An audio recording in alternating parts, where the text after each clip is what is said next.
लोग एक दो है ना इंटरव्यू देखना, एक रैंकर का इंटरव्यू मुझे बहुत अच्छा लगता है। वो बंदा एक अर्जुन मेहरा करके एक ऑल इंडिया रैंक 1 था, अभी का नहीं 2 साल पहले का, उसका एक इंटरव्यू है मेरे चैनल पे, आप जरूर देखना। मतलब आप जब देखोगे ना, बिकॉज क्या होता है ना, लाइफ में बहुत बार अपने को ये लगता है कि नहीं यार, मतलब ये जो बंदे की रैंक आई तो ये तो लक है, या ये तो बहुत होशियार है इसीलिए आई, ऐसा नहीं है। उसमें एफर्ट भी लगते हैं, उसमें मेहनत करनी पड़ती है, दिन में 15-15 घंटे आपको पढ़ना पड़ता है। और आप सुबह वो बंदे का जब आप इंटरव्यू देखोगे, वो इतना सुलझा हुआ बंदा मुझे लगा ना, आज तक मैंने जितने इंटरव्यू लिए सबसे अच्छा इंटरव्यू मुझे उसका लगा, उसका बोलने का तरीका। एंड उसने जो बताया कि कैसे वो पढ़ता था, क्या करता था। आप अभी इंटरमीडिएट का जर्नी चालू कर रहे हो, तो अगर आप टारगेट कर रहे हो, देखो एक बात है, देखो रैंक सबको नहीं आने वाली। अगर मान लो अपन बोलेगे भाई सबको ही रैंक आने वाली है, क्या ऐसा नहीं होता है। देखो रैंक लिमिटेड होती है, ज्यादा ज्यादा 100 लोगों को रैंक आ जाएगी, क्योंकि 50 रैंक होती है जिनका सेम सेम नंबर रहता है, 100 लोगों को रैंक होगी करके, ठीक है। बट रैंक का टारगेट करने से फायदा क्या होता है कि if you target for the rank, आप मेहनत उतनी ज्यादा करते हो और एटलीस्ट पास तो हो ही जाते हैं ना, अपने को होना तो पास ही है ना, सीधी सी बातें करके, ठीक है। तो अगर आपका टारगेट रैंक है, देखो अपन अगर कोई बोले कि नहीं नहीं सबको रैंक आ जाएगी, ये तो पॉसिबल ही नहीं है। ये पॉसिबल ही नहीं, क्योंकि रैंकर जो होता है बच्चा, उसमें भगवान की कुछ चीजें गिफ्टेड होती है करके, गॉड गिफ्टेड होती है। आपने देखा होगा आपके बहुत सारे ऐसे क्लास में फ्रेंड रहेंगे जो कम पढ़ते हैं बट आपसे ज्यादा मार्क्स ला लेते हैं। उनके दिमाग में प्रोसेस भी जल्दी होता है, सर ने कोई भी क्वेश्चन पूछा वो फटाफट आंसर करता है, अपने को लगता है अपन क्या कर रहे हैं करके, ठीक है। बट कोई फर्क नहीं पड़ता, मैं भी आपके जैसा ही था। मैं जो है, मेरी आज तक इंडिया में मतलब कोई भी रैंक मेरी तो नहीं आई, मेरे नो डाउट मेरे जो बच्चे पढ़ाता उनकी रैंक जरूर आती है करके, ठीक है। इस बार हमारी कुछ 120 के करीब रैंक थी इन द फाइनल इंटरमीडिएट मिला के, 120 student score the all India rank करके। तो मैं ये बोला मेरी कोई रैंक नहीं थी, बट मुझे मेहनत करनी आती थी। मुझे पता था कि अगर मान लो मेरी रैंक नहीं भी आए, बट मैं अगर टारगेट इतना अच्छा करूंगा तो कम से कम मैं पास तो हो ही जाऊंगा ना, और वो टारगेट होना चाहिए। बिकॉज अगर आपने माउंट एवरेस्ट की तैयारी की है, तो छोटे मोटे पहाड़ पे तो हम ऐसे ही चढ़ जाएंगे। अगर आप तैयारी ही छोटे मोटे पहाड़ की करोगे तो भैया फिर गिरने ही वाले हो, कि छोटे मोटे पहाड़ पे भी थक जाओगे। तो तैयारी नो डाउट आप माउंट एवरेस्ट की करो। अगर अपन माउंट एवरेस्ट फतेह कर पाए तो ठीक है, नहीं कर पाए तो ठीक है करके, उसमें क्या फर्क पड़ता है। बट तैयारी में कमी नहीं होनी चाहिए, मेहनत करते रहना पड़ेगा। ये अगले जब तक आपका एग्जाम नहीं होता, लाइफ में बहुत सारे आपको डिस्ट्रैक्शन मिलने वाले हैं। जब आप बाहर आते हो ना, जब आप गांव से, आप में से बहुत सारे लोग जो है जो पुणे में मेरे सामने फेस टू फेस बैठे हैं, वो बाहर से आए हैं। कोई अमरावती से आया है, कोई नांदेड़ से आया है, कोई कोल्हापुर से आया है, कोई कहीं से आया है, वो यहां पे आ रहे हैं। बहुत सारे बच्चों को ऐसा भी लगेगा इनिशियल 10-15 दिन में कि यार कहां आ गए अपन, शायद छोड़ देते हैं, क्या मतलब हमारा गांव में कितना अच्छा था, घर कितना बढ़िया था करके, ठीक है। आराम से खाना भी मम्मी बहुत अच्छा बना के देती थी, गरम गरम। यहां तो खाना भी कैसे मिल रहा है।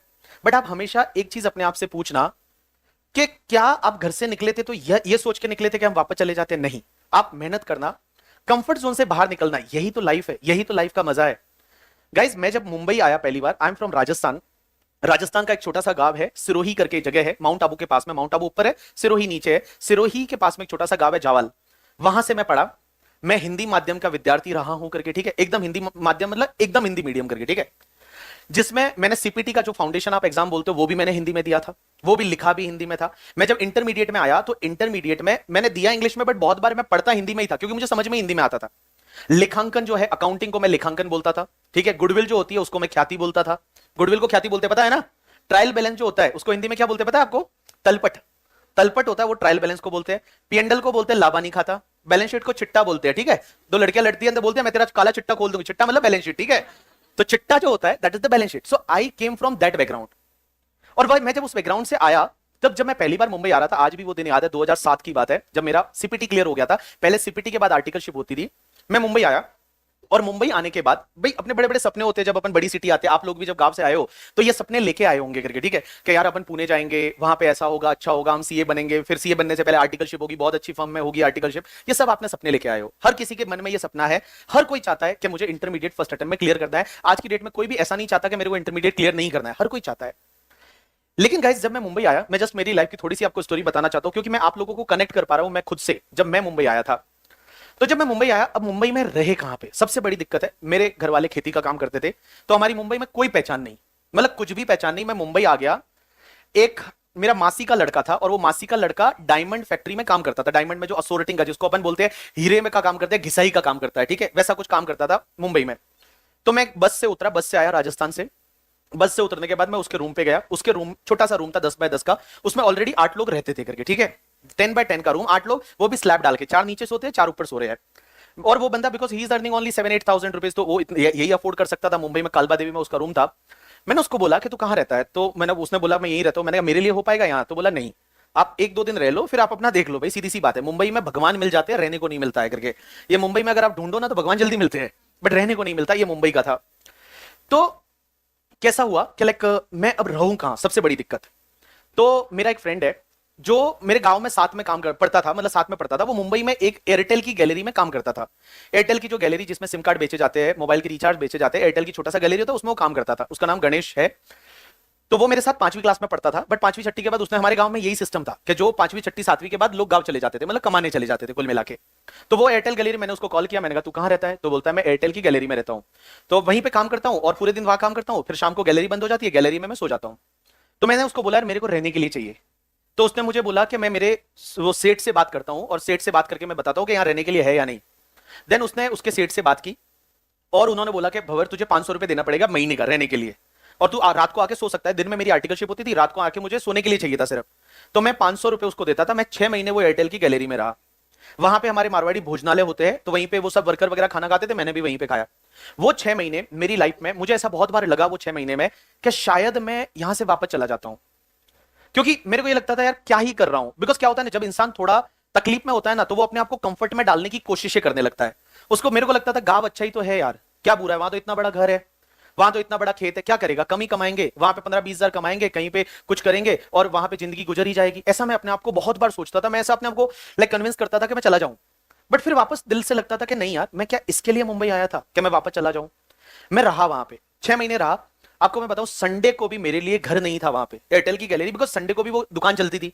तो संडे को मैं क्या करूं, अब संडे को ऑफिस की छुट्टी, तो मैंने सर से चाबी ले रखी थी। मैं संडे को भी ऑफिस जाके बैठता था और ऑफिस जाके, and I used to work in the office. मैं संडे को भी ऑफिस जाके और मैं काम करता था, पूरे संडे ऑफिस में काम करता था। सर मुझे बहुत बार बोलते थे कि तू क्यों आता है संडे को ऑफिस? मैं ये नहीं बोलता था कि मेरे पास घर नहीं है, अच्छा नहीं लगेगा ना, ठीक है कि मैं कैसे बोलूं कि मेरे पास रहने को नहीं है संडे को। तो मैं बोलता नहीं नहीं सर, मुझे ऐसे ही काम करना बहुत पसंद है, तो मैं संडे को ऑफिस आ जाता था। तो I used to work in that office, और मैं संडे को भी ऑफिस चला जाता था। मैंने वहां बहुत काम किया। 6 महीने बाद मुझे मुंबई में पता चला कि कहीं हॉस्टल भी है। तो वहां से एक वसई करके एरिया है, मुंबई से थोड़ा दूर पड़ता है, तो वसई में एक सीए इंस्टीट्यूट का हॉस्टल है, वहां कम रेट में बच्चों को रहने को मिल जाता है। तो I shifted there, and Vasai से रोज ट्रेवल होता था, 1 घंटा लगता था। जहां मैं क्लास करता था वहीं पे आर्टिकलशिप, सुबह क्लास रहती थी 3 घंटा, दिन में आर्टिकलशिप, शाम को ये सब चीज, शाम को वापस क्लास होती थी। और रात को जब मैं घर पे वहां हॉस्टल पहुंचता था तो कम से कम 11 साढ़े 11 बज जाते थे, क्योंकि 9 बजे तक क्लास है वो विले पार्ले में कंप्लीट होती थी। वापस वसई जाने में कम से कम 11 साढ़े 11 बज जाते थे। वहां जो खाना मिलता था, वो खाना शाम को 6 बजे 7 बजे हॉस्टल में बन जाता है। तो वो खाने को ऐसे 2 थाली के बीच में रखा जाता था कि एक थाली में आपका खाना है, उसके ऊपर दूसरी थाली ढक के रखते थे, क्योंकि बोलना होता था कि भाई हम लेट आएंगे। वो खाने में जो रोटी है वो आधी कच्ची आधी पक्की जैसी रोटी मिलती थी। बहुत बार तो ऐसा लगता था, आपको लग रहा है कि दिख रहा है कि कच्ची है, तो आप उसको चूर के और उसमें सब्जी डाल के खा लो तो आपको दिखेगा नहीं। तो मैं बताऊं ना, लाइफ में ये सब चीजें होती है, बट यही तो इंसान को स्ट्रांग बनाती है, यही तो इंसान को रिस्क लेना बनाती है। तो मैं बताऊं आपके साथ में ऐसा लाइफ में अगर हो रहा है, या आप अगर ये फील करोगे, तो डोंट वरी अबाउट दैट। इससे ऐसा मतलब अपने आप को उससे डर के जाना मत, या पीछे मत हट जाना कि नहीं नहीं यार मैं ये मतलब नहीं कर सकता करके, मैं तो नहीं करूंगा, मैं तो चला जाऊंगा, मेरा तो हेल्थ खराब है, मम्मी की याद आ रही है, ये हो रहा है वो हो रहा है। कुछ नहीं होने वाला। अल्टीमेटली मैं बताऊं, आपको कंफर्ट जोन को त्यागना पड़ेगा, मेहनत करनी पड़ेगी, हार्डवर्क करना पड़ेगा, और रोज मेहनत करनी पड़ेगी। ये अगले 7-8 महीने आपकी लाइफ में ऐसे रहने वाले हैं ना, जो आप सोचोगे बहुत बार यार हम क्या कर रहे हैं, क्लास कर रहे हैं, घर पे जाके भी 2 घंटे पढ़ना है, इतना हम पढ़ रहे हैं, क्या कर रहे हैं, अपना पर्सनल लाइफ कुछ भी नहीं है। मैं बता दूं, मेहनत कर लो, इसके बाद की लाइफ ऐसी होगी ना जो करोड़ों लोगों की ख्वाहिश होती है। सीए एक ऐसी डिग्री है, मैं क्यों बोलता हूं सीए करना चाहिए, एक ऐसी डिग्री है कि जिसमें ये प्लेटफॉर्म मिलता है कि अगर आप सीए बन गए तो कम से कम 70-80 हजार लाख रुपए आप कहीं भी कमा लोगे। ये इस डिग्री का पावर है। तो आप डटे रहना, मेहनत करना, और first attempt is always a golden attempt life में, ये ध्यान रखना। जब आप पहली बार एग्जाम देते हो ना, वो आपके लिए गोल्डन अटेम्प्ट है, क्योंकि कोई आपको कहने वाला नहीं है, ना इसमें मम्मी कुछ बोल रही है, ना पापा बोल रहे हैं, ना रिलेटिव बोल रहे, कुछ भी नहीं कहने वाला।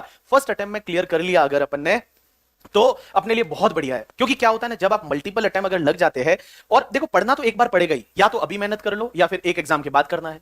पढ़ना तो पड़ेगा, मेहनत तो करनी पड़ेगी, एक बार तो करनी पड़ेगी, बिना मेहनत के कुछ भी नहीं मिलता है।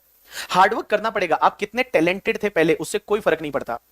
बिकॉज सीए ऐसी चीज है ना जहां पे आपको हार्डवर्क करना पड़ता है। और मैं हमेशा एक लाइन बोलता हूं कि hard work beat talent when talent does not work hard. अगर आप टैलेंटेड थे, इसी में रह गए, हम तो बहुत टैलेंटेड थे, स्कूल में तो हम फर्स्ट आते थे करके, ठीक है भैया, अगर आप उसी में रह गए तो जो बंदा सिर्फ हार्डवर्क कर रहा है वो आपसे आगे चला जाएगा। तो टैलेंटेड हो तो भी हार्डवर्क करना है, टैलेंटेड नहीं हो तो भी हार्डवर्क करना है, बिकॉज बिना हार्डवर्क के यहां पे कोई नहीं मिलने वाला। और मेहनत करो, दिल भर के मेहनत करो, और मेहनत करोगे तब आपको फ्रूट मिलेगा, और वो फ्रूट का जो मजा है वो अलग ही लेवल का है, सच में अलग ही लेवल का है। आज जब मैं मुंबई में, मेरे बहुत सारे बच्चे जब सीए बनते हैं, मुंबई आते हैं, मिलने आते हैं, जब मैं उनसे मिलता हूं बहुत अच्छा लगता है। और सीए बनने के बाद क्या करते हैं, मंडे टू फ्राइडे जॉब करते हैं, सैटरडे संडे छुट्टी है, पार्टी करते हैं, और हर सैटरडे संडे पार्टी करते हैं।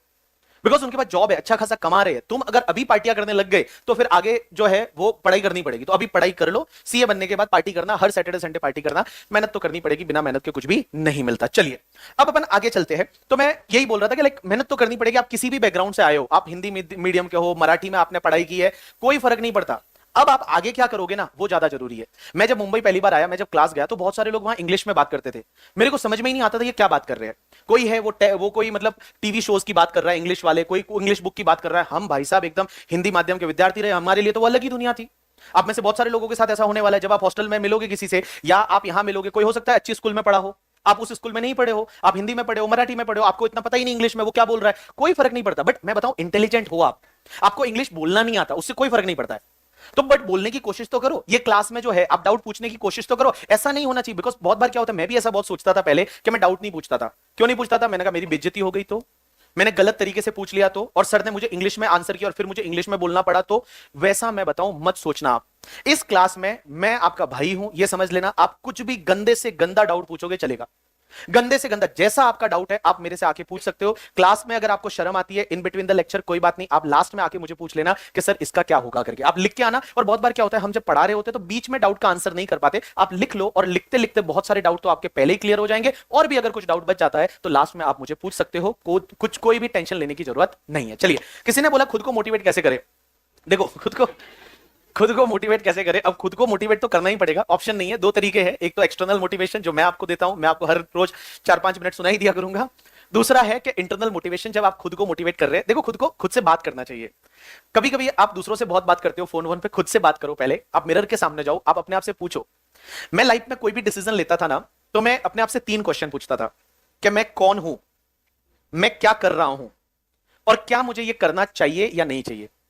अगर तीनों का आंसर यस है तो मुझे वो करना चाहिए, और तीनों में से किसी का आंसर अगर मुझे लगता है गलत है ये करना मेरे लिए, तो मैं नहीं करता था। एग्जाम्पल के लिए, मैं कौन हूं, मेरा नाम, मेरे फैमिली बैकग्राउंड, मैं कहां से आया हूं, वो सब, मैं क्या कर रहा हूं, आप जो काम कर रहे हो उस टाइम पे आपको डिसीजन लेना है मैं क्या कर रहा हूं, एंड क्या ये करना मेरे लिए सही है, मेरे सब बैकग्राउंड वगैरह को देखते हुए। अगर आपको लगता है ये सही है तो आप कर लो, और अगर आपको लगता है ये सही नहीं है तो आप छोड़ दो। मैं अगर मान लो आप पढ़ाई कर रहे हो, तो पढ़ाई कर रहे हो, आपका बैकग्राउंड, आप क्या कर रहे हो, पढ़ाई कर रहे हो, क्या ये करना आपके लिए सही है? आंसर इज यस, बिल्कुल, तो ये करना चाहिए। अगर आप मान लो सो रहे हो, क्लास बंक कर रहे हो, टाइम पास कर रहे हो, 2 दिन घूमने जा रहे हो, यहाँ पे वो कौन सा एक रोड है वहां पे घूमने जाते हैं, एफसी रोड, हाँ सोच के आए गांव से करके, पहले तो एफसी रोड पे जाके बड़ा पाव खाएंगे वहां पे जाके। तो एफसी रोड जा रहे हो, टाइम पास कर रहे हो, आप अपने आप से पूछिए कि क्या ये, आप कौन हो, आप क्या कर रहे हो, और आपके लिए क्या ये करना सही है। अगर वो सही है तो करो, नहीं सही है तो मत करो। अपने आप से ये 3 क्वेश्चन पूछ के और आगे बढ़ा करो। लाइफ बहुत ज्यादा ब्यूटीफुल है, अच्छी है, मेहनत तो करनी पड़ेगी, और मेहनत के बिना कुछ भी नहीं मिलता। कड़ी मेहनत का कोई विकल्प नहीं, कहीं पे ऐसा लिखा होता है, तो कड़ी मेहनत तो करनी पड़ेगी, बिना कड़ी मेहनत, बिना उसके कुछ नहीं हो सकता। चलिए अब